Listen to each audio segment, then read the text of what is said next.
Head over to BoardGamePrices.com to find the best price on Tapestry and thousands of other games. Hello my friends, it's the Game Boy Geek here. Recently, I produced an overview and component showcase for Tapestry. And if you haven't seen those yet, I've placed a link for that below me in the description of this video, and you can click the little eye up there in the corner. But now that the review embargo has been lifted, I want to give you my final thoughts on Tapestry. First, let's start with the presentation. Much like pretty much everything Stonemaier puts out, this has an absolutely great presentation.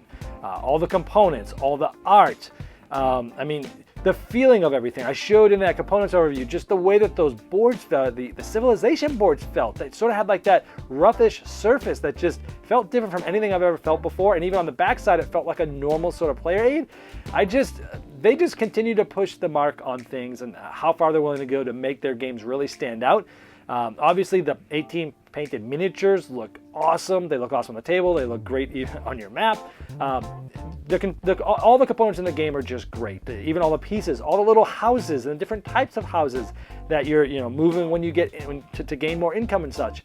Each of those are individual and look interesting. So definitely went over and beyond to make this thing look and feel great in the presentation, and they definitely succeeded with that.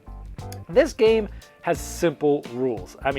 Basically, you've got 2 actions you can take and just 4 pages of rules. And I'm really big on games that have a simple rule set but lots of depth. I call that my depth to complexity ratio, meaning how deep can a game be with how small or rule set or the least amount of complexity you can have with the most depth. So if you're able to have a lot of depth but make the complexity small, meaning the choices appear to be simple but they're very tough, that's my sweet spot. This game definitely does that because, again, you're doing one of 2 actions on your turn. Gaining income going to a next era or advancing on a track. That's it.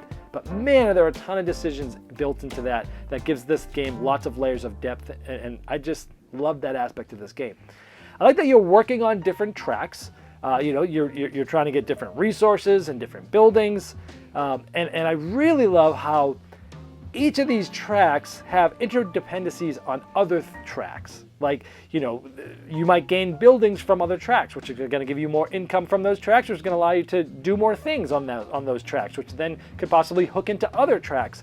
And I liked how they were sort of all intertwined with each other. And some of them, you don't have to take those. And many of those, it's like an option. Oh, do I want to take this building that comes from a different track? Or do I want to continue with the actions or the benefits of this track?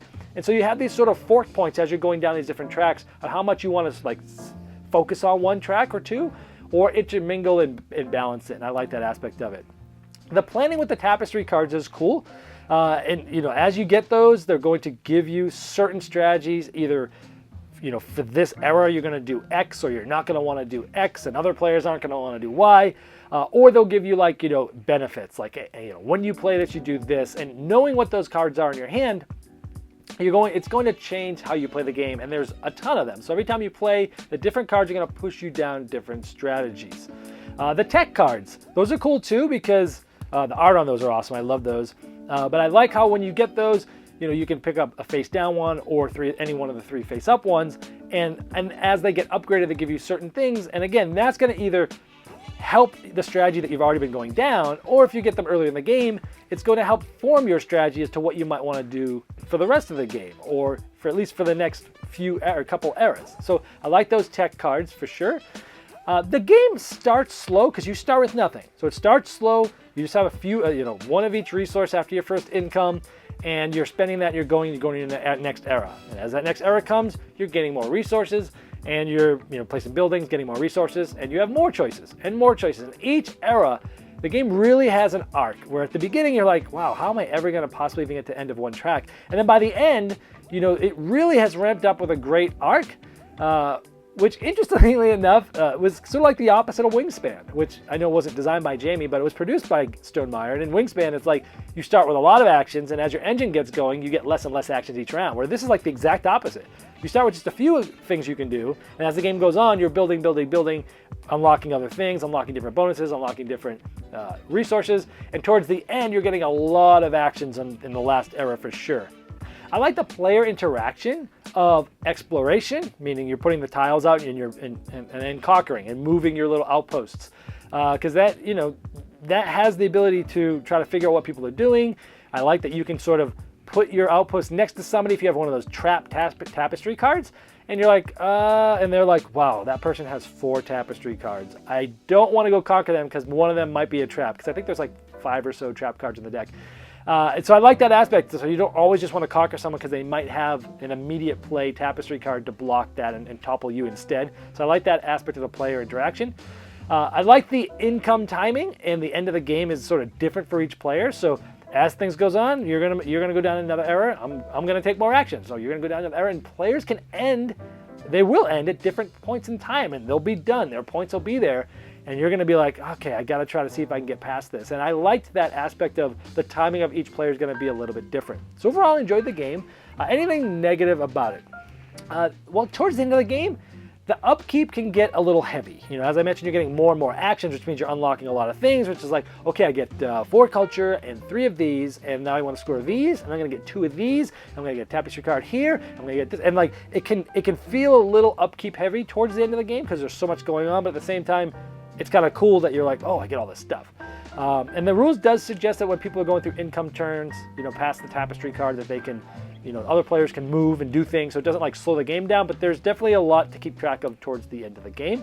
The game has those beautiful landmarks, and I really wish that they did something other than just take up space on my mat. I mean, they're beautiful. You work hard to get them to be the first one to certain spots, and you're literally placing it on your mat and taking up space, maybe getting a resource if you finish a grid, or maybe helping you get 1 point on your map if you complete a row and column in your income phase. I really wish they had more to do about the game as opposed to just sort of a placeholder and like a nice thing to look at. Maybe if they had certain abilities or unlocked something else, or again, it probably would have been tough to balance all that because it must have been quite a feat to balance everything that's there now. And the map building itself was one of the things I was most interested in because I love sort of puzzly natures, and I like that you get different maps throughout the in the different games. But as you're building on that map, it didn't feel quite as strong as other aspects. It feels like, oh, even if you get a row and column, that's, you know, a row and a column, that's 2 points, but you're getting them in the income phase, and you're probably not going to build that up till the 2nd or even 3rd era, so you're going to get, what, 2 points 2 or 3 times at most? You can get that on 1 roll of the die and 1 conquer. So for me, I didn't feel like it was quite as strong as some of the other aspects. It feels like it was sort of it's almost like an afterthought points-wise. Maybe I'm just not very good at that aspect of the game, and maybe I didn't go down enough of putting enough buildings down and putting them in the right spots. But it seems like getting the resources, maybe it might make more sense because you're getting more actions, which allows you to get more resources, which allows you to get more points and things like that. But I wish the map building was a little bit more point heavy, I guess. But then again, I don't know if it's balanced or not. You know, I haven't played it 100 times, so I don't know. But overall, those are the things that I didn't like as much. So it is that 2-hour Civilization game. Definitely could play it less than 2 hours. It says 90 minutes to 2 hours. If you're playing with 2, sure, it's going to be closer to 90 minutes. 3, it's going to be about 145, 150-ish was our experience. And 4 is going to be right around 2 hours, maybe a little bit more, depending on how fast your group moves. And 5 even more, of course. So overall, I enjoyed it. If you like Civilization games and you want one that has a simple rule set, but feels like a larger game, but doesn't take forever to teach, then this is going to be one to check out. If you just really love heavy games with tons of mechanisms and just want a lot going on, this might not be the game for you. But either way, it's one to check out, and that's Tapestry. Did you miss the Game Topper 2.0 Kickstarter? Have no fear. It's not too late to get in on the ultimate gaming accessory. Convert your table into a high-quality gaming table with a fully portable Game Topper system and take advantage of some of the best 3mm premium gaming mats in the industry. New styles, new sizes, and new accessories can be yours. Upgrade every game you play by late backing now at GameToppersLLC.com.